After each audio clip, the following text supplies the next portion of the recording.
Hey y'all, this is AL Thick Madame. I hope y'all have been having a wonderful day. We are down to the final hours of 2019, which of course is the last day of this year, the last day of this decade. You know what I'm saying? It's just a lot all wrapped up into one. So, I'm not really a New Year's type of person, but uh, I have not been into New Year's in I don't know how long. Like, I don't care. Like, I used to religiously watch the ball drop. I don't think I'll do that unless I just randomly catch it somewhere, but I don't really care like that. I hadn't had a reason to care about it. Um, I don't know. I don't know. I don't know why. I just don't really care about New Year's like that. It's just I don't feel any different ever. Like, I'm just like, yeah, it's like when I was younger it was just amazing. Now it's like, yeah, I don't care. Whatever. Anyway, I guess I'll let y'all see my shirt. Just in case someone wants to know what it says. The whole shirt. So this is what it says. I just got it stretched out in my hand. Cause this is where it goes in it. I just have it stretched out so y'all can read it. Hopefully you can read it. Anyway, I am going to do this video, and I guess that this will qualify as my last video of this year. So why not let it be a thoughts video, and it'll just be on either 2, 3, or 4 shows. I'm gonna debate as I go as to what it's gonna be. So we're just gonna see what happens off the cuff. So y'all, let me see, what should I start with? I saw all the main Bravo shows Sunday night, which are of course the Real Housewives of Atlanta and the first 2 episodes of the reunion. I actually saw the second part of the reunion when I got home Monday night because I was sleepy Sunday, so I'd only seen the first part. Anyway, and also what else have I seen? I saw the last episode of Love and Hip Hop New York. I don't know why they call it that because most of the people don't live there, or if they do live there, they are trying their best to go to New Jersey. So it's like, okay. And yeah, that's it. Married to Medicine, the first 2 episodes of that reunion. I hope that's what I said because I feel like that's not what I said, but I'm tired, so maybe I thought I said it, but I didn't. Yeah. But anyway, let's start with the Real Housewives of Atlanta. Okay, y'all. So in this episode, Nene appears at the end of the episode. I don't miss her being on the show at this point. I actually used to like her a lot in earlier seasons. I think like it was either right before or right after she won Apprentice. So yeah, I don't know. But it's like she just became this person that's just like not very much so likable like that as she was before for me.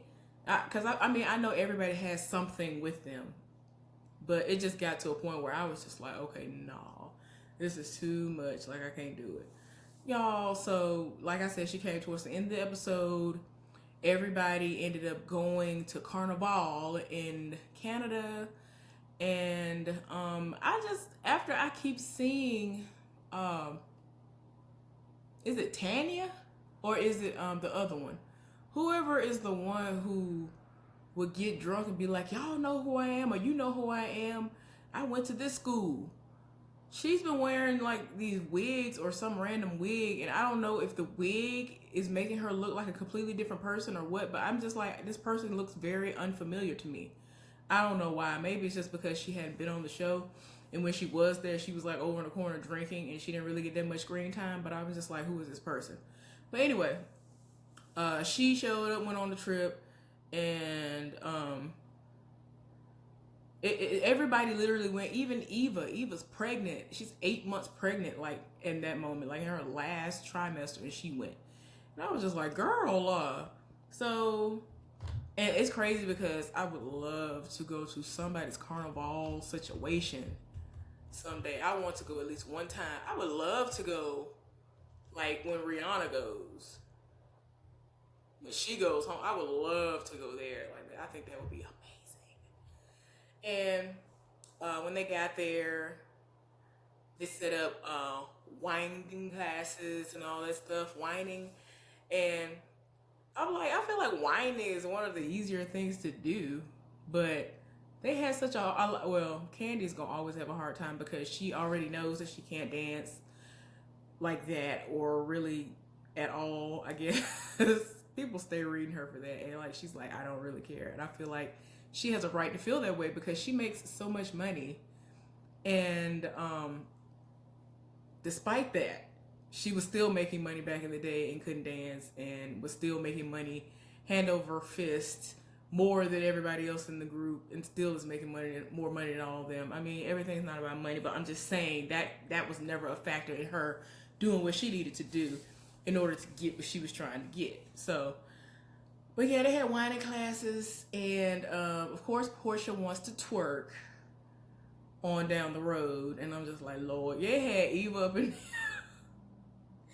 I thought at one point in time, unless I just thought that I saw it, because I think that the angle of the camera, it looked like she literally was in squatting position just in midair before they actually put the medicine ball or whatever it was that she was sitting on in there. Oh no, either she was sitting on that medicine ball the whole time, or at one point in time, like earlier in the class, she was just squatting, and I was like, girl, you're moving like this and all that, like in that position, the baby is coming, man. It's gonna come. But yeah, for the remainder of that scene, we did keep seeing her, but she was still getting it while she was on the medicine ball, and I was like, okay, you do that. And it looked like a really fun, experience, because I feel like you cannot sit up there and go to that celebration and not know how to whine. Like, come on now, come on. So they did that. Nene hadn't gotten there by that point. There are people who are still reeling from when Kenya came with that band. Like, it seemed like almost every episode they keep rehashing Kenya showing up with that band. And I mean, that was trifling, but I was like, Lord. But then eventually with this episode, Kenya met up with, I'm sorry, y'all, something in my eye make me like just, ugh, hurts my soul.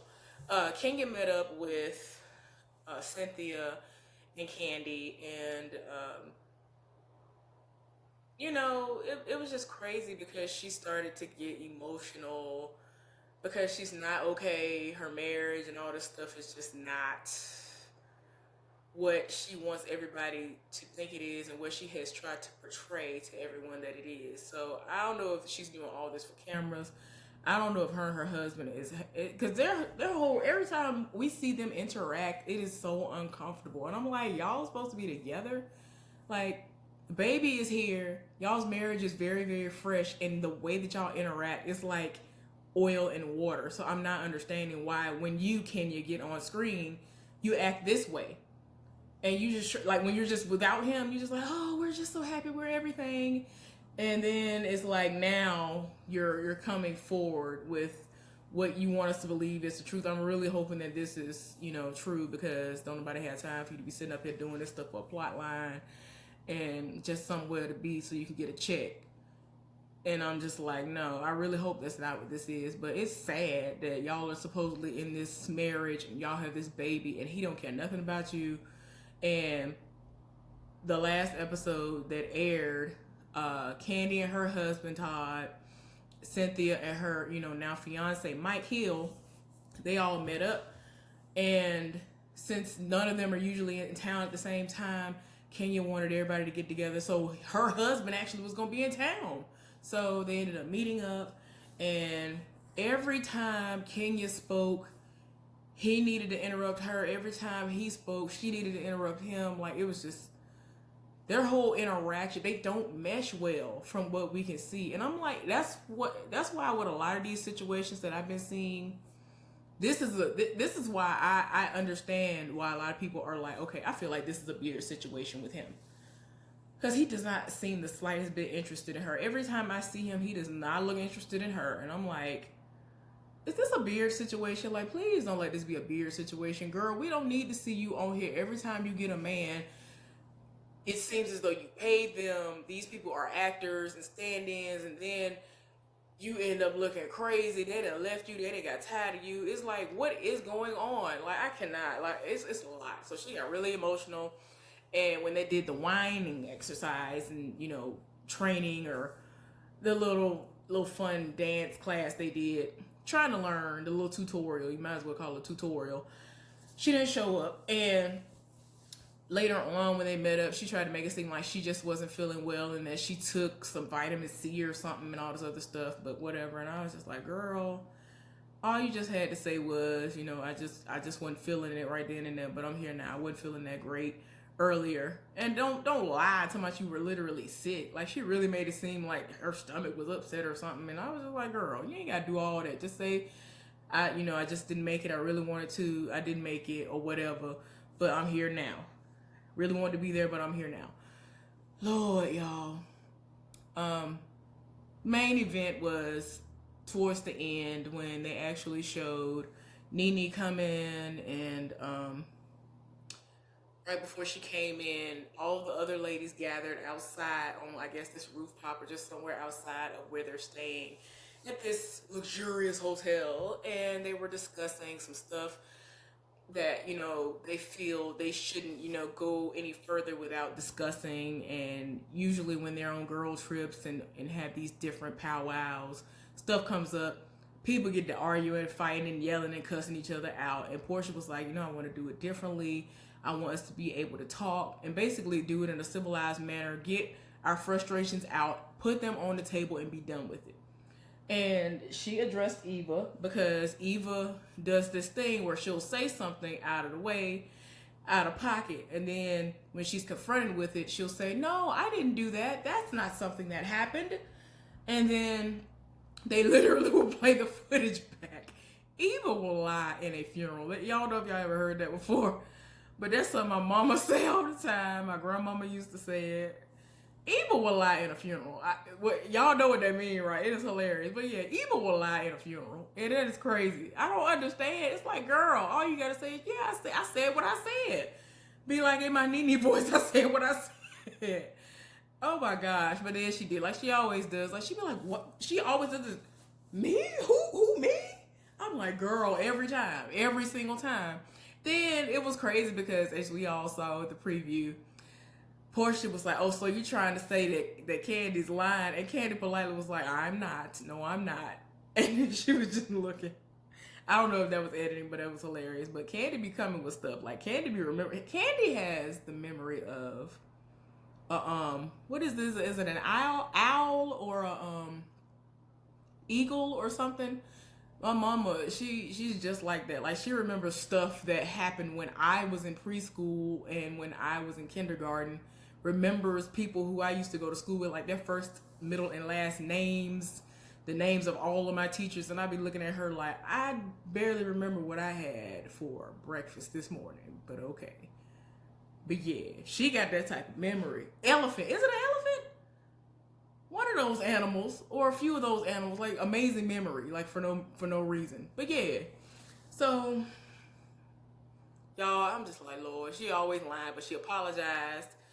And, you know, various people just kept coming up out of nowhere. And then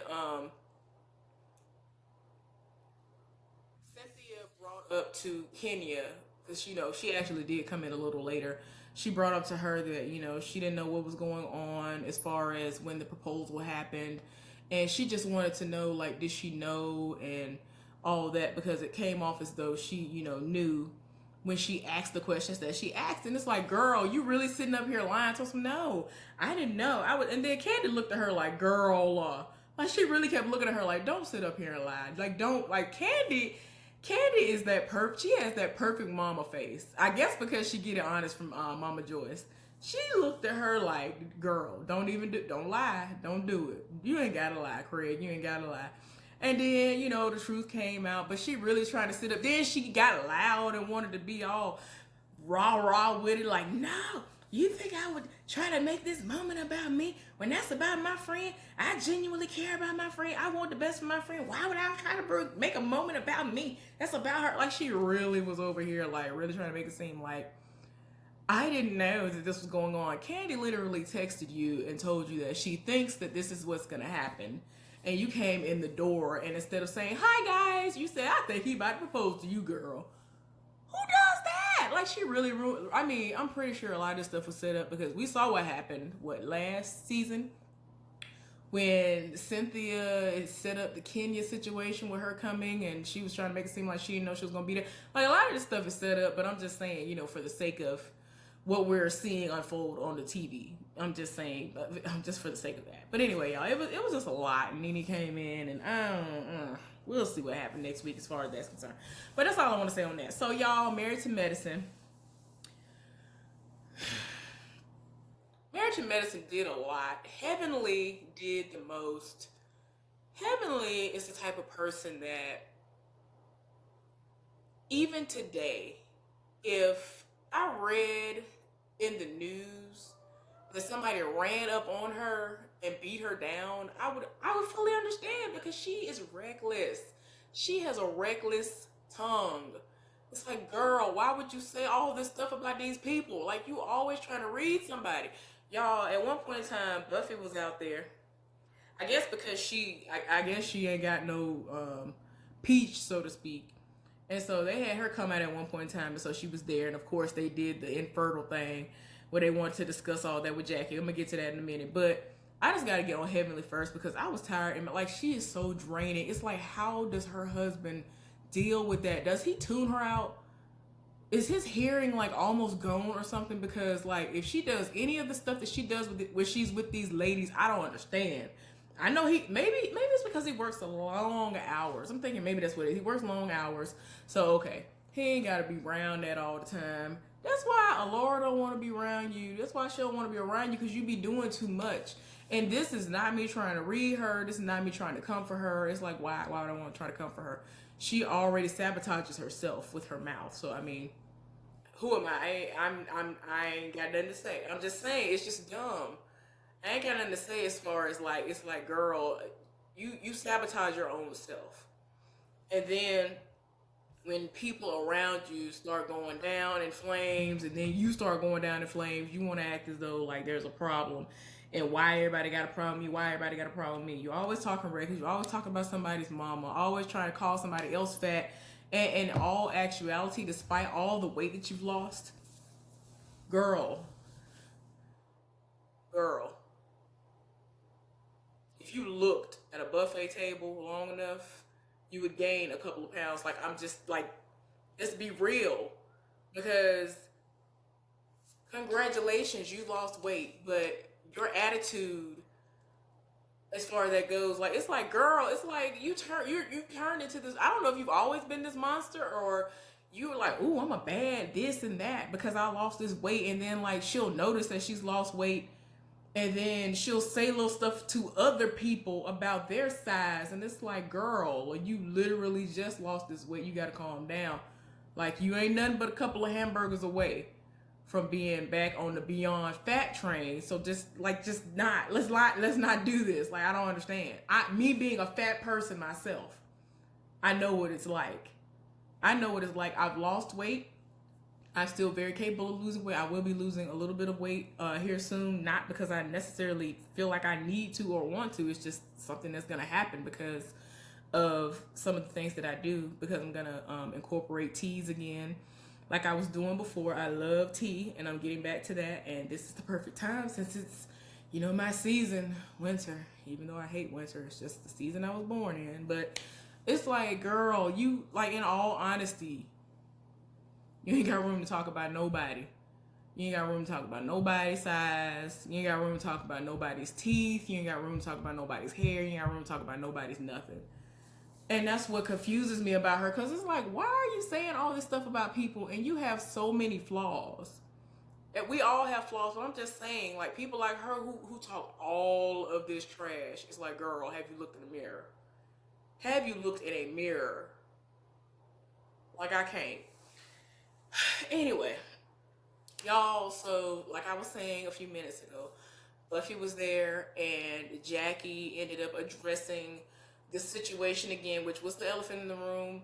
And that was, of course, being when she was in front of all of those random people and she blurted out that Buffy is infertile. It's like, Buffy, you infertile? It's like, what?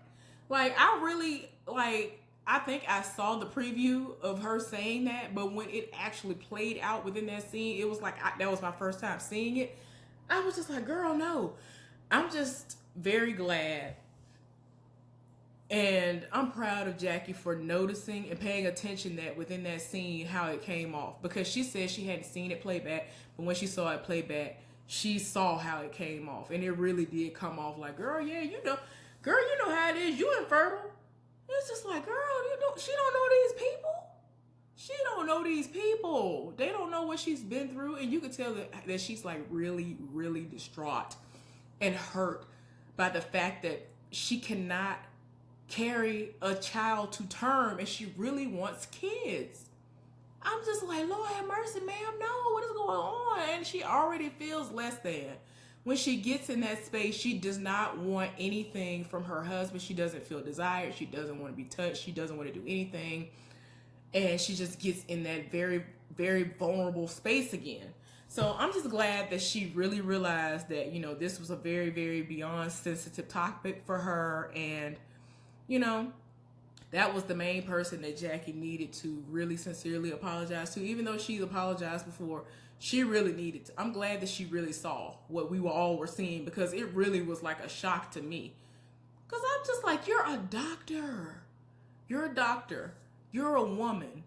She is someone who has gone through very similar struggles as you have. And this is what you say?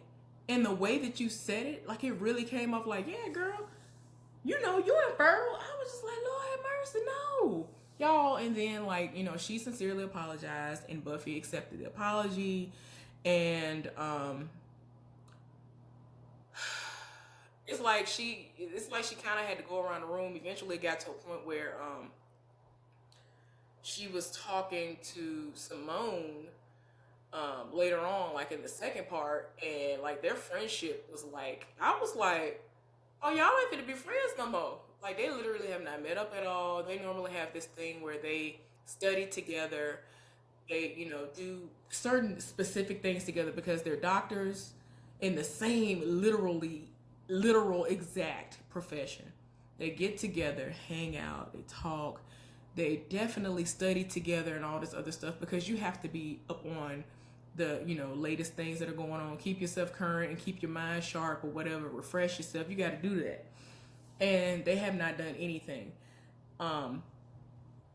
It's apparent that Simone is in her feelings because Jackie has grown so close to Heavenly, which has been very much so a shocker to me, because Jackie was not checking for her at first. Like she was not here for her at all. Not at all. Nothing.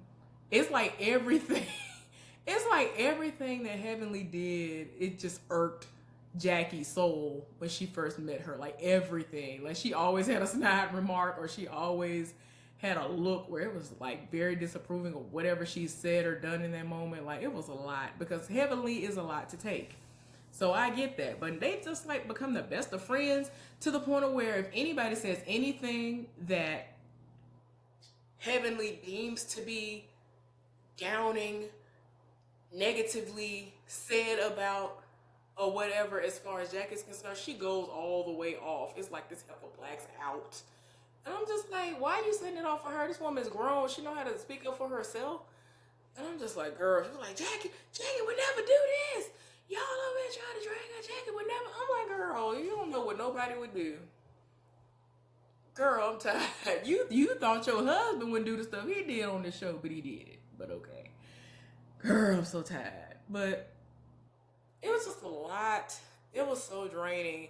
It was just to the point where Simone was over it. She was just like, the friendship isn't the same. And she's not even cool. And that's the dumb part. She was cool with Heavenly. Dr. Simone was cool with Heavenly, and I guess because of what Simone's husband put up on social media. I think that's why they fell out or whatever. Outside of the fact that she said that she told Dr. Heavenly in confidence that her husband needs to get a job, or he needs a job, whichever the two were said. And they've been going back and forth. On the third one, we're going to see them cussing each other all the way out. I'm just like, Lord, why? And it's like, oh, well, we're not cool anymore. So now me and Jackie are like cool. And I'm just like, and it's like they don't spend any time. I was just like, what is going on with this? Because we used to always see them together somewhere, drinking a green smoothie, eating a salad, some kind of healthy looking food most of the time. Whenever Dr. Simone would be able to sneak in something that she didn't need to be having, she would sneak it in. And they would sit there somewhere and study and talk and catch up and be like, what you do today? Oh, caught some babies, all this other stuff. Like, you know, but they haven't been doing any of that all year long. And I'm like, that is crazy. Like, they have not done anything. They had a come to Jesus moment. Jackie got up, apologized to her, and said, we are going to do better. I know how you are. I know how you get. So I know that you're not going to receive this right now. So, you know, but just know I'm here whenever you're willing and ready to, you know, accept my apology, and just know that I'm here. Because the way it was going, I was like, oh, the friendship over. The friendship ain't never coming back from the dead. It's dead and gone at this point. They went over Toya's house. The whole setup that they did for the background and everything is Toya's house, and when the men actually meet up, it's somewhat of a replica of what Toya's husband's closet or his space in the closet looks like. And I was like, okay, y'all doing a lot. But yeah, it's funny because they actually did a part where they were like, oh, well, are you hating on her? They asked Dr. Heavenly was she basically hating on Toya because she now has a 3-story closet. And then the two of them went back and forth. Toya said she ain't got no clothes. Like, why she trying to act like she got clothes? She ain't even got no clothes. I was like, Lord, I can't. It was just so crazy. She was just like, I did it because I needed me some more space and all this other stuff. I was like, Lord, it's a lot. Quad found out about Gregory, her ex-husband, having a new girlfriend. For some reason, Simone said, yeah, me and my husband Cecil, we hang out with him from time to time. My husband plays golf with him on the regular. He has a beautiful, a gorgeous, whatever word she used, new girlfriend. But then in the same breath, they were like, he, you know, speaks of Quad all the time. So then, you know, they had taken them off the stage and they had the men going there and all this other stuff and they were talking. And then when Cecil brought up the same information and Quad saw it being said, which was that, you know, he speaks of her and you can kind of tell that he still loves her and all this other stuff. It's like she kind of teared up and all this other stuff. And it's like, I don't even know if that was real. I like Quad. I don't know. And then some other stuff came up, y'all. I'm trying to keep this right at 30 minutes, but so much went on within these 2 episodes. But yeah, they brought up the drug situation again as to whether or not Mariah's lying about that, because Quad has mentioned that that was some doctoring that has gone on, whatever. And then in clips, I don't even know how I missed that clip, but they had a clip where Dr. Heavenly was like, y'all see this? Anybody can go in the middle of your head and do something. This look like my hair. And she pulled up like the wig she had on. I already knew she had a weave or a sew-in or something already. I already knew that. But it was a halfway decent looking one. So she was like, this look like my hair, don't it? Anybody can pull something and then don't nothing come up from that. But I've seen Mariah's hair. So, I mean, I'm almost positive that that's her hair. Even though she does have some decent, really nice lace front wigs and such. So yeah, y'all, a lot went on. I'm tired of my spirit, and it was just a lot. It really was a lot. Dr. Contessa, okay, let me try to go through some of these looks really, really quick. Y'all, why was Dr. Contessa's hair like that? It literally looked like something that a child would have, like a really young child. I didn't know what was going on with that, but I was just like, why is her hair like that? Other than that, she looked decent. Quad's hair looked better than it's looked in some of the other things that she's done before. I could not stand that dang ponytail, that proud family ponytail that was going on. I thought Simone looked decent. I thought that I'm trying to let me see, let me make sure. Almost everybody's chest was out except for Dr. Jackie, Contessa, and Quad actually did decent with that. Dr. Heavenly, I don't know, whatever. But Mariah, even though she, had her chest kind of out, it's like she knows that she has chest. Y'all know what I'm saying. She knows she's busty, so to speak. She knows it's a lot that's right there that's gonna be in your face, but it's a way that you can present it where it's not like really in your face like that. I thought that dress she had on was cute. I don't know why, but I didn't like Simone's outfit only because it looks like something that so many lesbian women, not butches, studs, or whatever. I've seen them wear stuff like that, like when they dress up. She literally looked like a stud with that on. So I didn't feel like that was flattering for her. Um, I loved uh, Toya's dress. I don't know why, but over the past couple of years, I've been really getting into animal print, and I liked the way that hers goes because there are some people that'll do this same print, and like the spots will be like really wide out there or too close together, and it'll look weird. But I liked how hers was. So her and Eugene looked nice. Dr. Heavenly, no. Dr. Jackie, she looked nice. Contessa, she looked nice. It was just her hair. I was just like, no.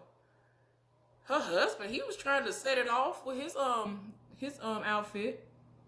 And Quad, I think Quad looked nice. Aiden looked nice. So basically the main person that was just like odd man out was Dr. Simone with that outfit that you would see like a stud wear. She literally looked like, as soon as I saw that when they did the promos, I was like, that looks like some a stud, but why she got that on looking like a stud? Like, what is going on? Like, she has worn some stuff that has shocked me, and I was like, oh, she looked cute. She looked cute in this. And then she came on here with this, and I was like, no, Dr. Heavenly, she done lost all that weight, and these clothes they are not, this outfit she got on ain't cute, and I'm not saying that because of how ignorant she was acting on this episode. I thought that Dr. Jackie's bang was cute, just like Andy Cohen was said. He was talking about it was cute. I think her whole outfit looked pretty decent. But yeah. Yeah, y'all, that's about it. I hope y'all have a good one. And I'm just not even gonna worry about Love and Hip Hop New York, cause no. Anyway, I don't know if I'm gonna wash my hair, but y'all will see what I look like as far as my hair is concerned between tomorrow and before the end of this weekend. So I hope y'all have a wonderful new year. Be safe out there. Go ahead and do y'all traditional meals. Y'all let me know what your New Year's resolutions are in the comment section, what y'all liked about the shows that I mentioned, if you saw them, what you didn't like, what you noticed that I didn't speak on or whatever. But anyway, I hope y'all have a good one, and I'll see y'all later. See y'all next year. Bye.